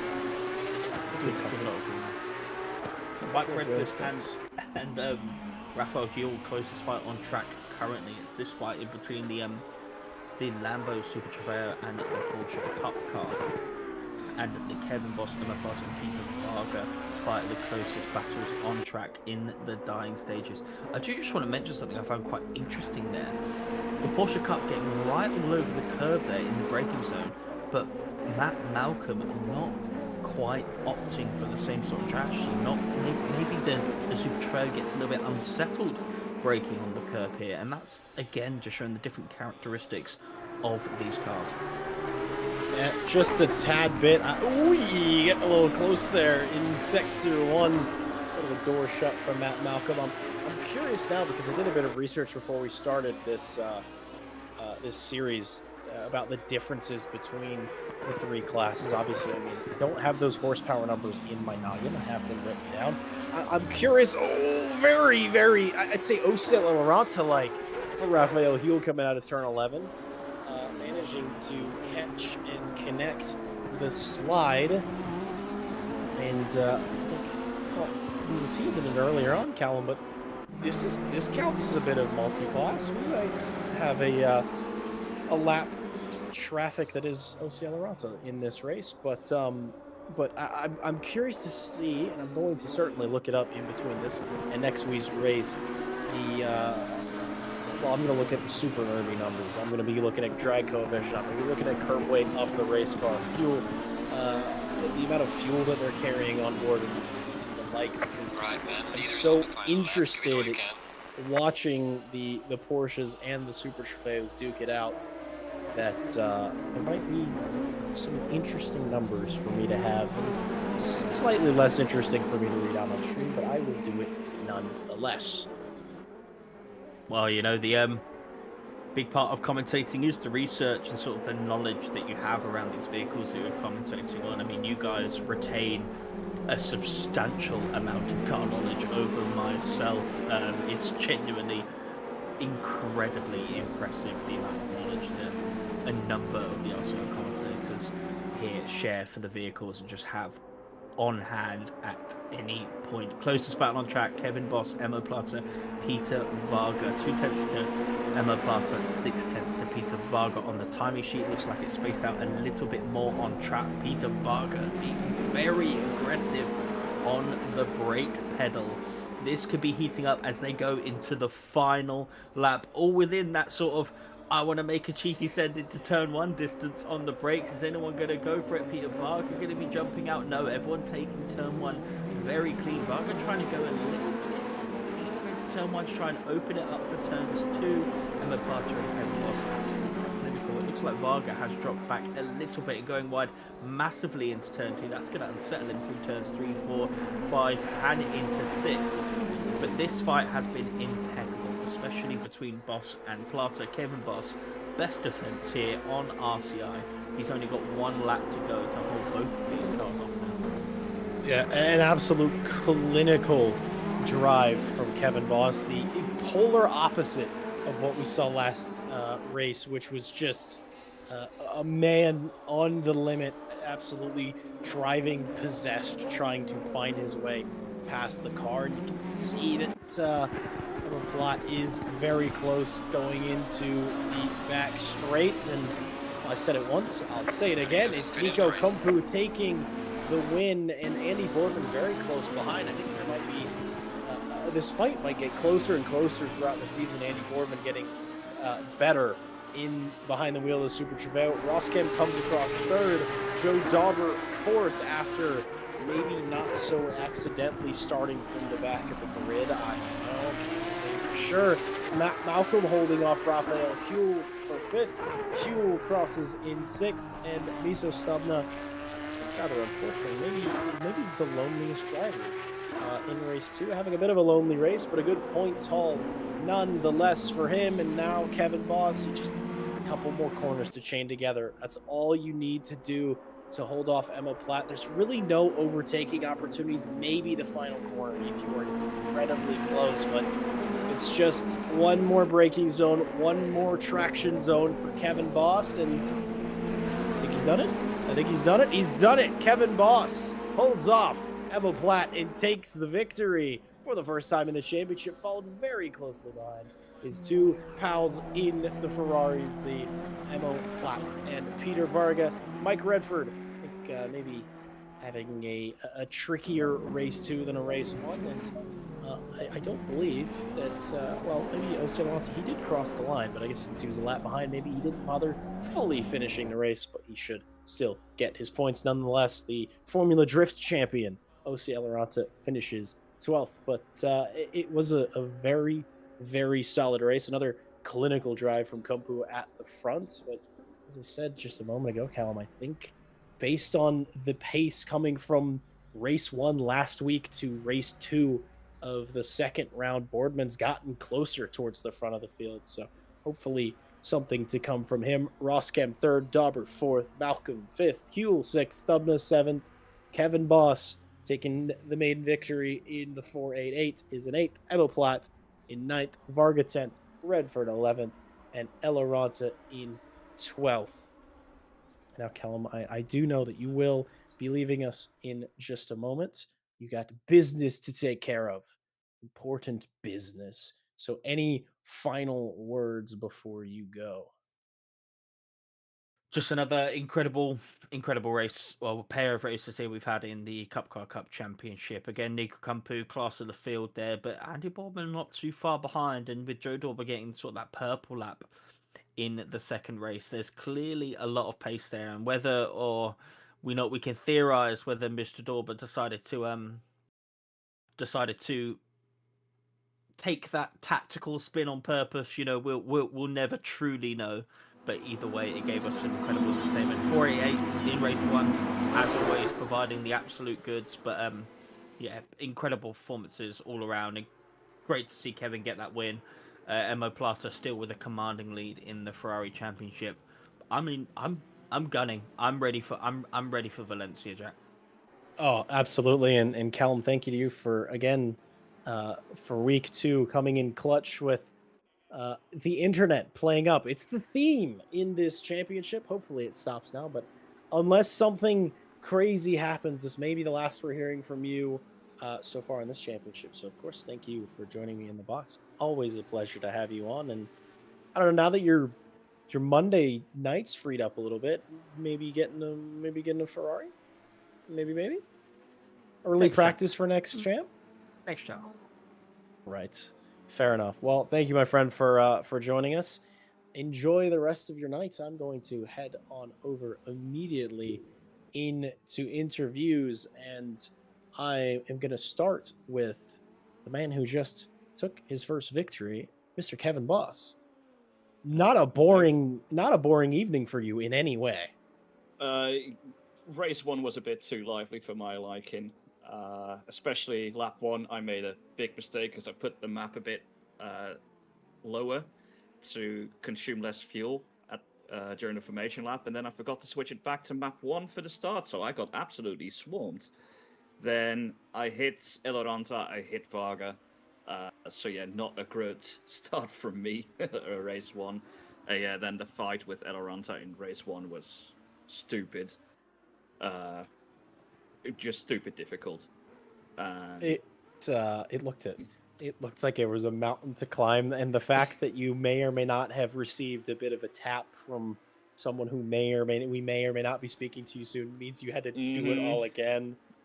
yeah, I after gotta that say, happened, some great words came TV, out of my.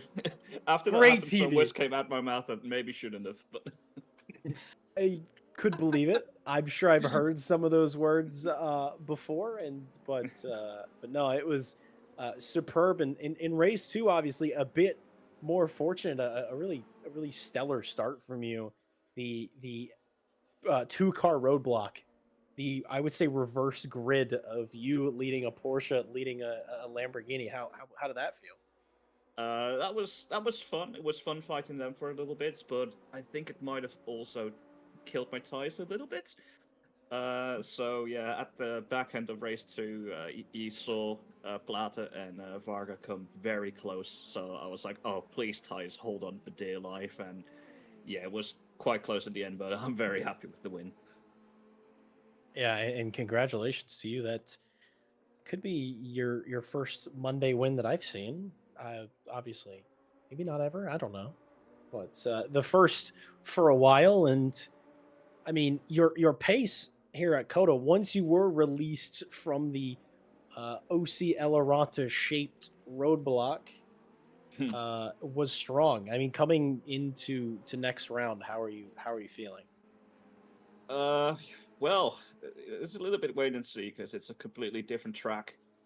Um, I do okay at Valencia, but yeah, it's going to be wait and see how it actually goes because initially practicing, I was nowhere near Plata space, and then yeah, suddenly once qualifying turned round, I was pretty much on it. So yeah, it's gonna be wait and see because I never know. Well, I'm excited to see it. Nonetheless, hopefully we get a couple more people. That's now that we're done with Coda. It delivered a stellar race, so I think it was from your side as the event manager a success because it was super great for all of us up here. So thank you for that. And any final words, any shout outs to make before you go? Shout out to Malcolm and Mike for being in the voice call because it's always nicer to have a little chat every now and then. Someone to hear your profanities. I'm muted for that one. Oh, it was that bad. Wow. It was that bad. Wow. Yeah. Kevin Boss does not hit the mute button very often in a voice call, believe me. But that is something spectacular. Well, congrats again on the win in race 2, and uh, wish you best of luck prepping for next week. Thank you. In keeping with the 488 squad, we will move on to another driver who definitely didn't have a boring evening, Mr. Peter Varga. Hello. How was it? I rated it on a scale of 1 to 10. How was it? Uh, it it started at about 3, then it went to 8, then it went down to 5, and it basically stayed there. I'll average that out to a 6.6 on the rating scale. So that's Okay. that's a pass. That's above average. No, you had some fights on your hand. The late race surge in race 2, you were just about there, but you maybe didn't have the juice to make the move on Emo Plat. But tell me, how difficult is it to follow another 488 closely? It doesn't look that easy. It is not easy, and also not only because of the aerodynamics, but I would say because of the car itself, I'm not that, I would say, comfortable with it on the brakes and overall with the aero package of it to confidently follow someone in a contrast to, let's say, GT3s. So it's not so easy in that sense, and also the car itself, it's just very hard to get a better run or anything on someone by taking a different line just because of the aero package of it. So it's not easy, but it forces you to be a bit more creative with how you go for a move. Creative's a good word for it. If it were me, I would just say terrified. I'd drive it terrified, and that's how I'd not crash. Slipping and sliding fun. How are you feeling?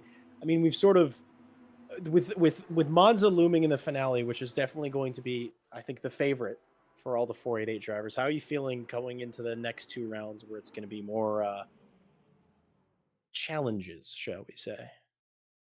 What are the next 2 rounds? Can you remind me? We have Valencia next week and Misano the following. Well, I like both of the tracks, but I don't think they are gonna be any good for the 488, considering how much of high speed shenanigans those two can. Not even high speed, but just like high and medium speed. Those are the points where the Ferrari just goes no. So I'll try to have fun with the 488 guys as previous races. Yeah, I've been calling it the most fun class, and this race absolutely solidified that. I mean, there were less of you than last week, but I would say about 90% of the on-track action were between the Ferraris. It was just so much fun to watch. So I look forward to seeing you return there in force, and um, have equally exciting races, and hopefully maybe a bit better on results. But any final words, any shout outs to make before you head off? Shout out to you, Jack, Yeah, 2 in a row. Let's go. for being such a good boy. Oh, yay. Well, thank you for being here, of course, because it's less exciting when nobody is driving, and then I'm just talking to myself, which is, nobody wants that. So best of luck going into to round 3 next week, and perhaps we'll be chatting same time next week.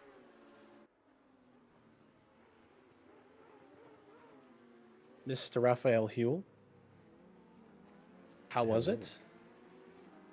Uh, a bit boring. I thought we would have more cups. We ended up being 2 in the race, so uh, not the biggest competition as I thought there would be. I was a bit surprised because the Porsche Cup seems sort of to be the favorite in early signups. Obviously, uh, big man Kevin Boss sort of made it so all the classes were around equal. But it still seems like most people want to drive it. But I guess the majority of people who hate Coda the most happen to also be driving Porsches. Would be my guess. I will say though, race two, a bit more excitement for you. You had to overtake a Ferrari and attempt to overtake two other Lamborghinis. So how was that? Yeah, that was, I think, in one word, frustrating because it has. I don't know how much power it has more, but 100 definitely. horsepower. Yeah, you could feel that on the straight. we Uh, could see it. But yeah. I could get a bit closer in the corners. I think just maybe being on better tires for that race or new tires in general. Uh, yeah, I could get a bit closer and then on the straight just gone. Yeah, and Yeah. just to be clear, the Super Trofeos have 100 more horsepower. The 488s have 150 more horsepower than the Porsches. So, in a way to ask early on, are you excited for Monza? uh, maybe. I think it could get close with the 488s because they really suck in the corners. We'll Just a see. little bit. Yeah, if they catch us on the straight, then it's gone. But we'll see. We'll see. Well, of the three that are upcoming between Misano, Valencia, and Monza, what are you looking forward to the most? Oh, Misano is definitely a favorite of mine. Just in general, driving. Uh, Valencia also good. Isn't really raced often, so I'm gonna have to see how the cup actually works there. And then Monza, yeah, it's just community favorite, I think. Uh, Lots of overtakes, hopefully. Hopefully. I'm definitely looking forward to that. I'm looking forward to this entire series. It's turned out great, and for your sake and for Misa Stubna's sake as well. All the Porsche drivers. I hope the rest of them decide to show up in force, give you guys something to fight for that isn't a Lamborghini with an incredible amount of extra power. Yeah, we, But we can hope. we can hope. I'm crossing my fingers for it. Listen, if it comes down to it, I was gonna say I'll get in a Porsche and drive myself. I don't think I'll do that. I don't think I'll go that far. That wouldn't give you any extra competition. That would just give extra reason for yellow flags to come out. So maybe I'll stay where I am. But any final words, any shout outs from you? uh, I think to keep it up, you guys for streaming this, for commentating, always great work. Well, thank you very much. We appreciate you. I know Ash Bibby appreciates you the most. But thank you again so much for joining us and welcome to the Cup Car Cup. And well, I mean, not to put too big a pressure on it, but you seem like you are the man to beat at the moment in the Porsches. So best of luck from now on. Thank you.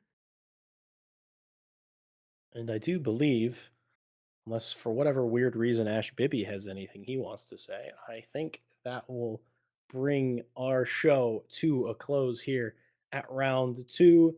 Just as a reminder, we are moving from the sprint 30-minute dual sprint race format to the full hour-long sprint races. I guess it's almost a mini endurance in these cup cars, but there will be mandatory pit stops uh, coming starting next week and carrying forward the rest of the season. So a bit of a different format, a bit more action, maybe some lapped traffic coming into play, as we said, but a light grid, hopefully the lightest grid we're going to see all season, but still an incredibly stellar race. One final shout out to our partners, Ready Set Sim, Moser Racing, Green Man Gaming, Coach Dave Delta, Pimax, and Motorsport UK. They are all wonderful people. They help us keep the lights on here, help us do what we do here at RCI. If you are interested in joining any of our events, or at the very least, joining the Discord, all of that information is in the description. Please come hang out. It's a really wonderful community, lots of events that go on. We're currently running our usual multi-sprint series on Fridays on LMU. So if LMU is more your game, jump in, join the race. There should be some slots. It sort of opens up and closes throughout the week. Sometimes there's room for new signups. Sometimes there isn't. Regardless, still come join us here. And if you really like the idea of, well, not to oversell it, but if you really like the idea of sitting and talking about virtual race cars, or uh, making them look pretty, come and join the broadcast team. If you check the staff vacancies chat or channel here on the Discord, all the information is in there for you. No purchase necessary. I don't know why I was going to say that. This isn't a giveaway, but no uh, previous experience required. Just bring a good attitude.